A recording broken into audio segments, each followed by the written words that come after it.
Hi,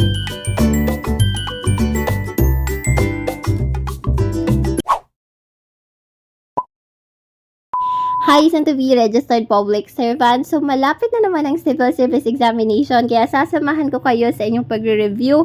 At ang topic nga natin today is about general information under Republic Act 6713.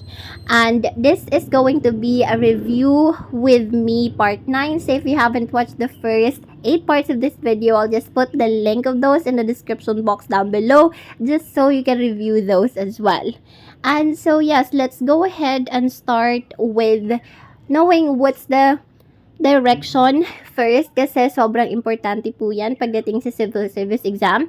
I'll read it to you. Choose the letter of the best answer. The correct answer will be shown at the end of every question. If you need more time to think of the right answer, feel free to pause the video. You may also share your score at the comment section down below.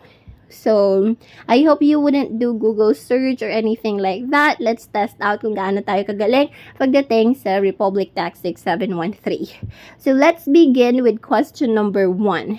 Blank is hereby established in order to motivate and inspire public servants to uphold the highest standards of ethics. A. System of incentives and rewards. B. System of incentives and awards. C. System of incentives and certificates. D. System of incentives and recognition. E. None of the above. Now, let's check and see what's the correct answer. I hope you got the right answer.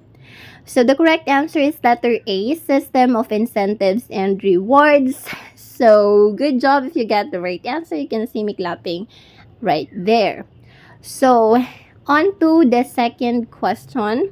So, question number 2, outside employment and other activities related thereto, public officials and employees during their incumbency shall not do the following. So, let's check the choices. A. Own, control, manage, or accept employment as officer, employee, consultant, counsel, broker, agent, trustee, or nominee in any private enterprise regulated, supervised, or licensed by their office unless expressly allowed by law. Letter B. Engage in the private practice of their profession unless authorized by the Constitution or law, provided that such practice will not conflict or tend to conflict with their official functions.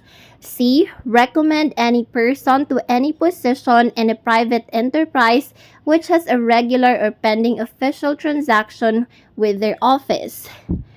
And letter D, both A, B, and C. Letter E, none of the above. So, let's check and see what's the correct answer. So, the right answer is going to be letter D, both A, B, and C. So, lahat ng binanggit ko sa letters A, B, and C, yun yung tamang sagot. Okay? So, let's proceed to question number 3. So, public officials and employees have an obligation to accomplish and submit declarations under oath of, and the public has the right to know their assets, liabilities, net worth, and financial and business interests, including those of their spouses and of unmarried children under 18 years of age living in their household. So the choices are as follows. A. Statement of assets, liabilities, and net worth. B. Statement of assets and liabilities and financial disclosure. C. Statement of cash flow. D. Statement of bills payment. E. All of the above. So, let's check and see what's the correct answer. So, it is going to be letter B, statement of assets and liabilities and financial disclosure. So, to those of you na nag-answer ng letter A, letter B po yung tamang sagot. Okay? Yan po yung nakapaloob sa batas sa Republic Act 6713. And, yeah, let's proceed to the next question. Question number 4. The statement of assets and liabilities and financial disclosures shall contain information on the following, except. Let's check the choices. A, real property, its improvements, acquisition costs, assessed value, and current fair market value. Letter B, personal property and acquisition costs. C, all other assets such as investments, cash on hand or in banks, stocks, bonds, and the like. Letter D, debt. And letter E, all business interests and financial connections. So, let's go ahead and reveal what's the correct answer. So, you probably know already. The correct answer is going to be letter D, debt. So, good job if you got the right answer. Okay, now moving on to the next question. We're halfway through, guys, so I hope you're still with me. Question number 5. Statement of assets and liabilities and financial disclosure must be filed. So let's check the choices. A, within 30 days after assumption of office. B, on or before April 30 of every year thereafter. C, within 30 days after separation from the service. D, both A and B. And letter E, both A, B, and C. So let's figure out what's the correct answer. So the right answer is going to be letter E, both A, B, and C. Yun yung tamang sagot. Good job if you got the right answer. And let's proceed to the next question, which happens to be question number 6. Hindi ko lang siya nailagay, guys. Sorry. The statement of assets, liabilities, and net worth and the disclosure of business interests and financial connections shall be filed by A, constitutional and national elective officials with the National Office of the Ombudsman. B, senators and congressmen with the secretaries of the Senate and House of Representatives, respectively, justices with the clerk of court of the Supreme Court, judges with the court administrator, and all national executive officials with the office of the president. So, choice letter C is regional and local officials and employees with the deputy ombudsman in their respective regions, and D, officers of the armed forces from the rank of colonel or naval captain with the office of the president, and those below said ranks with the deputy ombudsman in the respective regions, and E, all of the above. So, let's check and see what's the correct answer. So the right answer is going to be letter E, all of the above. Okay, so good job if you got the right answer. Now let's proceed to the next question. That's question number 7. Haba ng tanong. So, any public official or employee, regardless of whether or not he holds office or employment in a casual, temporary, holdover, permanent, or regular capacity, committing any violations of this act shall be punished with a fine not exceeding the equivalent of 6 salary or suspension not exceeding 1 year or removal, depending on the gravity of the offense, after due notice and hearing by the appropriate body or agency. Which part of Republic Act 6713 does this falls? A, RA 6713 Section 10, Review and Compliance Procedure. B, RA 6713 Section 11, Penalties. C, Republic Act 6713 Section 12, Promulgation of Rules and Regulations, Administration and Enforcement of this Act.